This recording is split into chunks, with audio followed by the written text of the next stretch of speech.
Hi everyone, Dobar dan. Thank you so much for having me here in Belgrade with you at the FMCG Brand Forum. I'm very happy to have this occasion to share some of my experience and some of my insights on branding. My name is Vladimir, so it's a Serbian name, but I grew up in France and I founded my company in Shanghai 15 years ago in 2005, which has now grown into Labbrand Group. Labbrand is a global brand consultancy headquartered in Shanghai that specializes in brand strategy, brand naming, research and design. On brand naming, we work with many big brands and we created the Chinese names of Disney, Marvel, of LinkedIn, and also in FMCG brands like Nespresso or Dr. Oetker. We've helped over 2,000 brands across the globe within these last 15 years, in which we are very lucky to have witnessed the changes in branding and marketing in a diverse international environment, especially in China. And I'm very happy to bring this exposure to you. I think that's one of very good choice from the organization to bring some insights from China, as China's rise as a global leader in e-commerce has been nothing less than stunning. As you can see, China has become the magnifying lens of business drivers due to its scale, and it's also very well digitally powered. In 2019, McKinsey did a forecast on China's online retail market, and the total value is expected to be larger than the next 10 markets combined by the end of last year. The spending power has been growing even faster with digital transformation. Chinese consumers are famously voracious users of social media. As you can see, they spend about 2/3 of their total online time on social media and content accounts. That means, if you see, they spend 358 minutes per average per day. That means about 2 hours on social media and 2 additional hours on content. Brands have been reacting to this and progressively exposing themselves on those channels. So brands are now converting this awareness they're generating on social media into purchases, and this awareness is converting into sales. You can see over the last 2 years, from 2017 to 2019, the brands have been successfully increasing their level of awareness, but also managing to convert that into purchase. So it resulted that through social interactions, including interaction with KOLs or with posting of user-generated content as well, and reading recommendations between peers and their contact, those mediums have been motivating more than 40% of respondents to buy a product they have not originally intended to purchase. Actually, to a certain extent, this new form of interaction and commerce have been shaping the habits of consumers to a point that traditional retail, without this social curation and engagement, is perceived a bit like passé, or something that is not so much relating with the life of the consumers. So it's really time to look closer into that behaviors.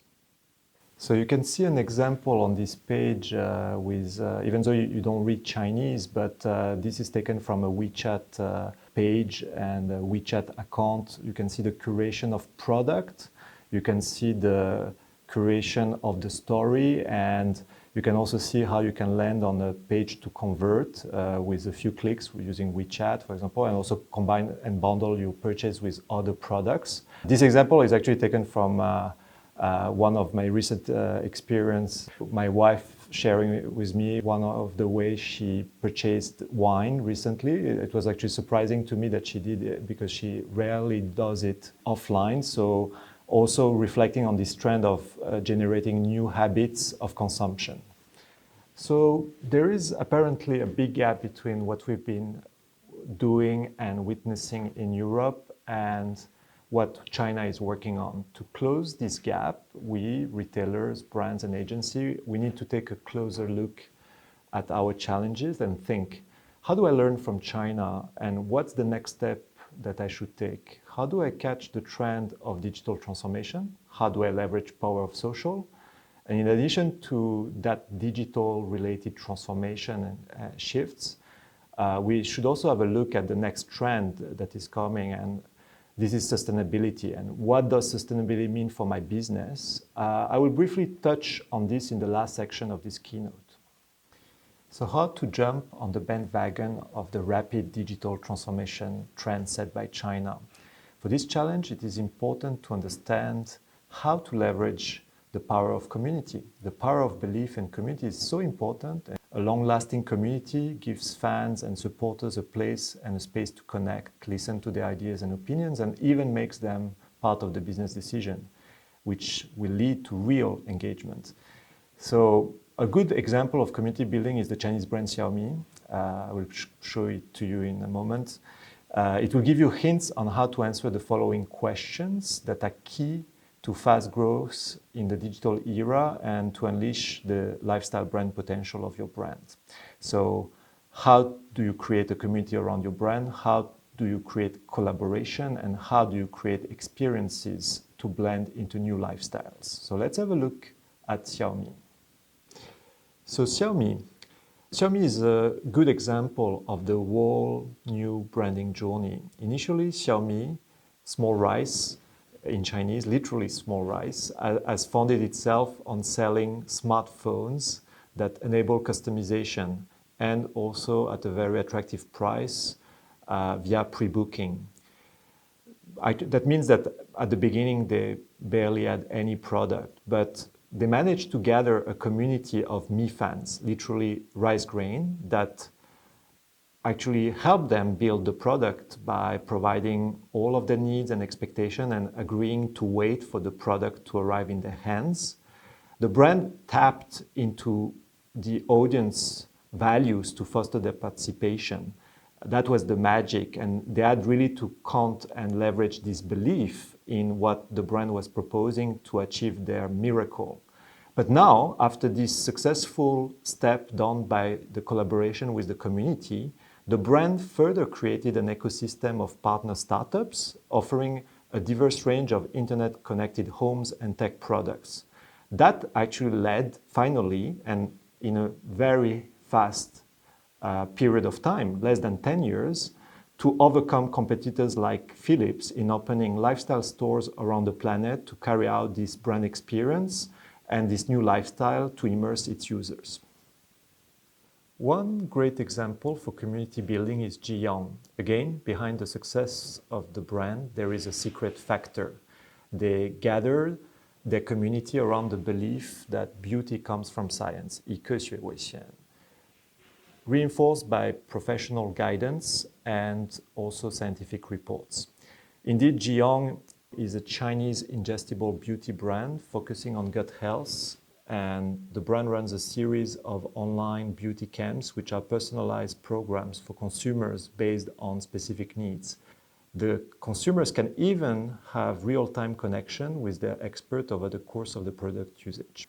Chinese candy brand White Rabbit has also, over the recent year, gathered an important community of fans attracted by the nostalgic vibes it exudes, bringing people childhood memories.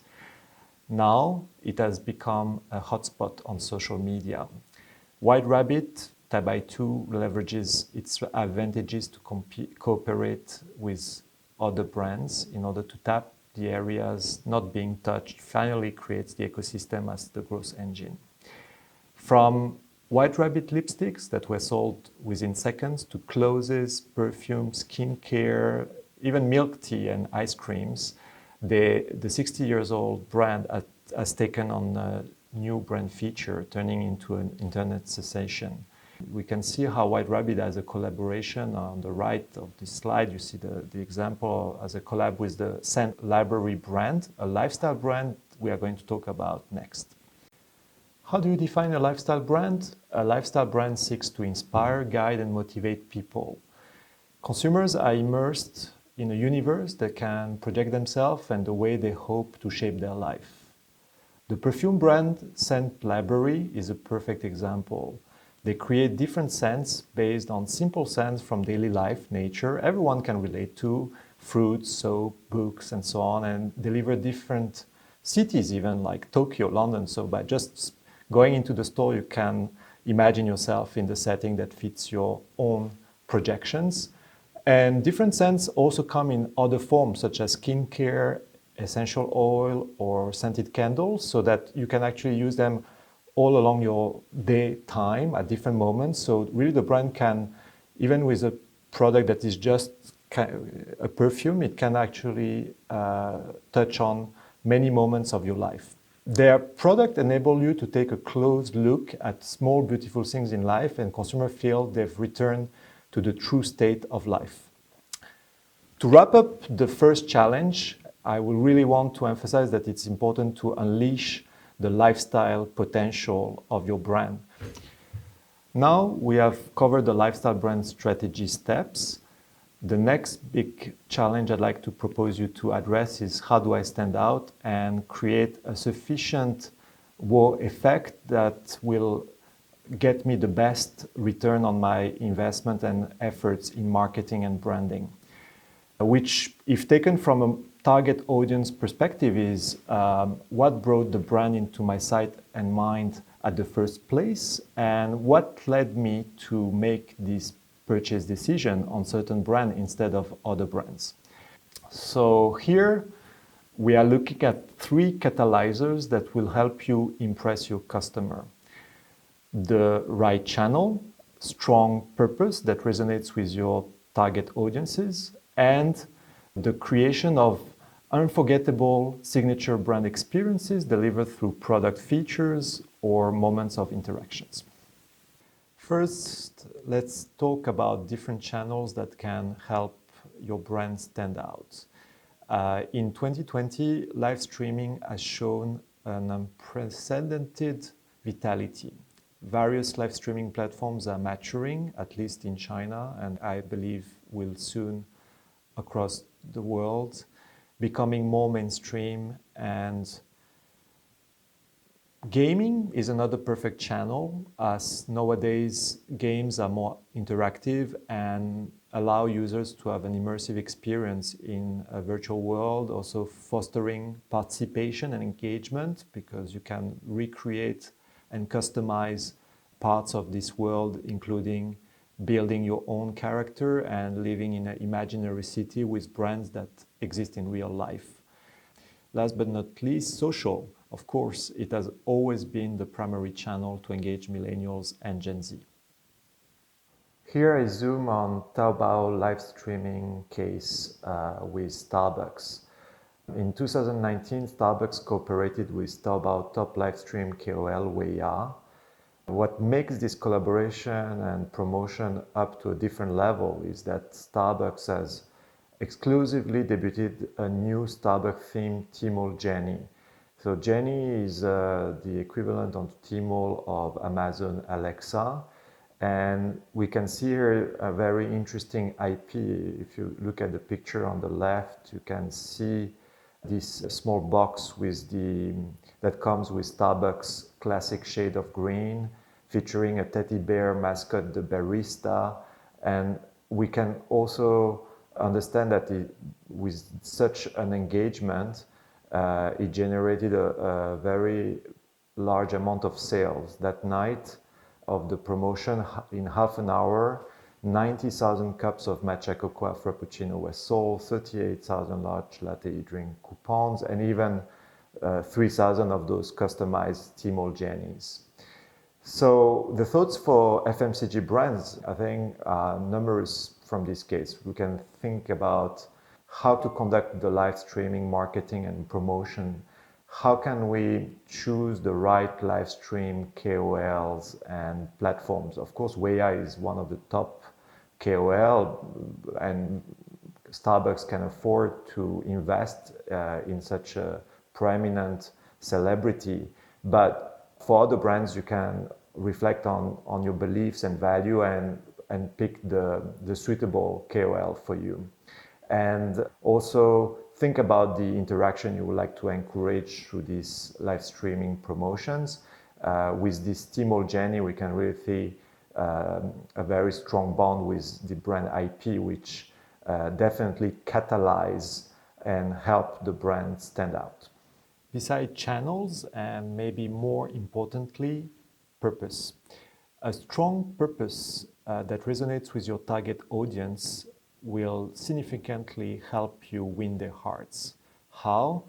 You can see several examples on this page. The first one, you can take a bold stance. For example, the Chinese beauty brand Chando, on which I will further elaborate in the next slide. But on this slide, you can also see act fast on social trends. For example, the mini hot pot, a traditional Chinese dish that usually is enjoyed with a group of people. Here you can see in the middle a single portion mini hot pot for single white collars that are working long hours at the office and who are too busy to have or that are no good company to share the hot pot. These brands responded to the social shift and got very strong resonance with the consumer. So listening to your consumer, of course, the consumer centricity is always very important, and put yourself in their shoes is very important to innovate and resonate. But another way to be purposeful is to win your consumer heart by speaking the same language to foster participation. We had a very good example with Weilong brand in China, which take a humorous take on the patriotic trend. So let's have a look at the first example, Shando, that took a very bold stance on a social issue based on a Chinese survey on working females. 81% of female feel gender discrimination at the workplace. To address this gender discrimination, they delivered a brand message of supporting female to be bold and brave to fight their goals. How did they do that? So they created a very funny ad at the occasion of the International Women's Day. It's an interview that no man can pass. So the brand shoot a video ad which takes place at a job interview. The interviewers asked male interviewees number of questions that were often asked to female candidates. Are you married? Do you plan to have kids in the next 3 years? How do you balance taking care of your baby and work? At the end of the ad, and that's what you can see on the picture, some successful female employee entered the room and turned the bubble responses and presented responses that no male candidate could get, because they were very positively saying that I can get promotion at work, I can also be an awesome mom, I'm a woman and I'm strong enough to build myself the life that I want. Life can be tough, but we don't quit. So the copy at the end of the video ends with be fearless and you are beautiful, highlighted the brand message that encourage working women to maintain fearless mentality, which also conforms to Chando's value and resonate with the vision of the brand. Well done. Another way for brands to stand out and catalyze the impact of their brand building strategy is to look at creating signature experiences through their product features and moments of interaction with their customers. It can be done with a collaboration with another brand, with various co-brandings and collaboration. And here on the left, we can see the example of Heineken with the brand Marie Dalgar. Also another one is March Hair Sanyue 2, which delivers a very specific signature of pink color together with a shape that is echoing with the hair ears, creating iconic brand experiences. And even you can go beyond your product to create additional values, as the example of Saturn Burn Coffee on the right I'm going to talk about next. That's a great example of how to go beyond product and create additional meaningful interaction that conveys and strengthens the brand core beliefs. So for Saturn Bird, it was known, but not very well known as a specialty instant coffee. It was a bit niche. They provided interesting features though, of dissolving even iced water or milk within just 3 seconds. But what really made this brand very widely known is a campaign they started in May last year that's called the Project Return. They encourage customers to return the empty coffee pods you see on the picture, and they collaborated with various cafes to achieve that collection. You have to imagine that those little pieces of cups are very tiny and very cute. They are the size about of an espresso capsule. So for those very cute recyclable pods, they are using 100% recyclable material, and they will be transformed in other devices. But also for the creative customers, and there is indeed a global trend of crafts and DIY, they can be turned in objects of daily life, such as miniature flower pods. So to wrap up this section on the catalyzation of impact, here are a few thoughts for the FMCG brand. First, what sort of channels and technology, social platforms should you be thinking of as enablers to e-commerce? As a brand and corporation, you may also need some complementary tools to make it really effective and operational. And many of you are stuck in that process sometime. So we also don't forget to look at data management platforms, marketing automation tools, social listening tools, and fully enable social and stronger e-commerce at scale. Even Xiaomi, we discussed about it, they also have their own European app which function as an e-commerce store, a customer data platform, and even a marketing automation tool with also social functionalities. Second, been looking at the purpose, and you know that everything can be unlocked with a strong and standing out purpose which address and touch the heart of your target. So you need to start building the relationship from that. And for Xiaomi, there was a longing of their target audience for modern and automated high-tech lifestyle. They also like simple and clean design. So they responded to this preference and belief of the target audience, their longing for this technology and smartness, by shifting even the smartness core from smartphones into smart home and providing products for a full home equipment with affordable, smart digital appliance coming with nice, simplistic design styles.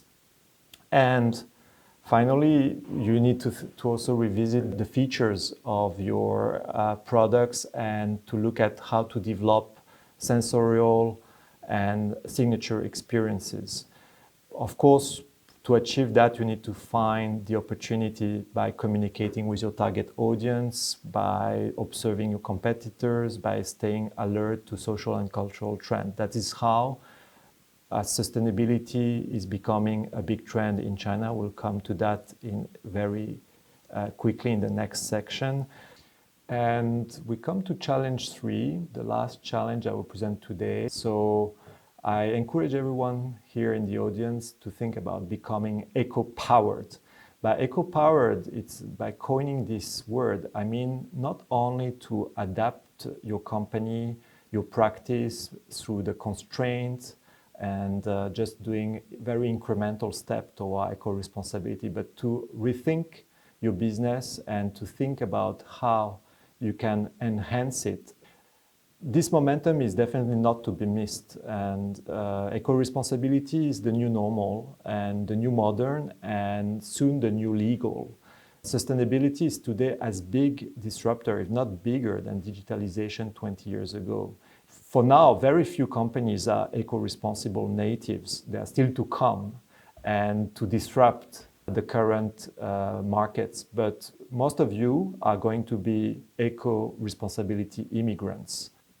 Let's have a look at this chart that is a quick snapshot of consumer shifts from a global barometer. What I would like you to look at is the figures for China. You can see in that column that with 59%, China is almost the leading country together with Singapore and Malaysia on this shift towards becoming more environmentally conscious. Other countries are some of the countries are actually surprisingly low. After this crisis that we've been through, China is really set to address the eco-responsibility challenge. And we know that when China starts looking at it, it will have a global impact. So what is happening? There is a rising tension here from a saturated vision of the world. That is the ego position here on the left. It's the model that is focused on materialistic, consumerist, carefree pursuit. There is a rising vision that is emerging at the moment that is more holistic, more essentialist, and more concerned about our relation to the environment. So with this tension, we can see that the reflection is not necessarily about fixing the ecosystem nor opting out of it, but more about creating a whole new system where consumption aspirations are met without impact on environmental or social even. So because the new models are still emerging, most companies are stuck into a counterproductive opposition, even a form of conundrum between choosing how to be attractive for the customers and how to choose to be positive for the environment. Also, eco-responsible consumption is for now perceived as a trade-off because it creates new constraints, the new efforts, reduction, without necessarily very obvious new perks that will sweeten the deal. Actually, we see a lot of labels today in the market emerging, which we can associate to a form of greenwashing, and that's the privileged mean to express eco-responsibility. But people want more than a stacking of goodness badges because this trend is deeper than just the surface actions. Labbrand Group has created this eco-compass that I'm glad to show you a sneak peek today. It is based on numerous studies we've conducted in beauty, automotive, finance and insurance, banking and food and beverages. It also uses semiotic analysis of surfacing or newly obsessive images that crystallize the imaginaries around eco-responsibility and sustainability themes. So to give you a few examples of the eco-compass, we have found that there are 3 large meta-families that can each convey in very different ways the notion of eco-responsibility. Some of the families will fit better some brands and some other will fit better other brands. For example, in the first area, the philosophy is about how human has to change. It's all about progress, fortification, a form of asceticism, of minimalism, and for that change, human has to change and human is in the driver's seat to that. And if you look in the box that shows one of the code that is here relevant for FMCG brand around the name master. It's pretty small, but you can see the colors and the shape and it gives you an idea of how this is also very different from pure greenwashing. On the top here we have another area that is around the idea that human has to reconsider his vision to the world. It's about creating a dialogue and you can see the codes that are named here around the name of particularize. We can be creative about the eco-responsibility challenge and it doesn't have to be towards this form of minimalism that sometimes is found in the master code.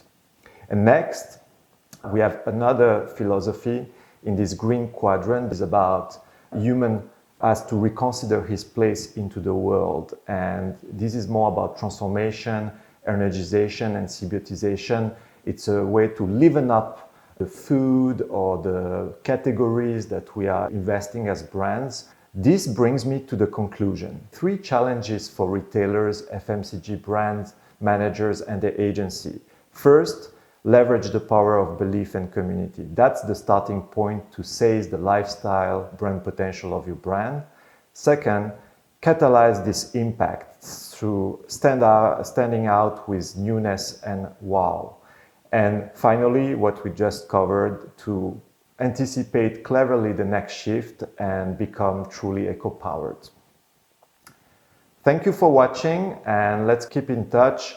We've talked a lot about social media. Let's connect on my favorite social media, LinkedIn, and feel free to drop me an email and continue the conversation. I wish you really a very nice day in Belgrade. Doviđenja, hvala što ste gledali i želim vas odličan dan u Beogradu na forumu. Doviđenja.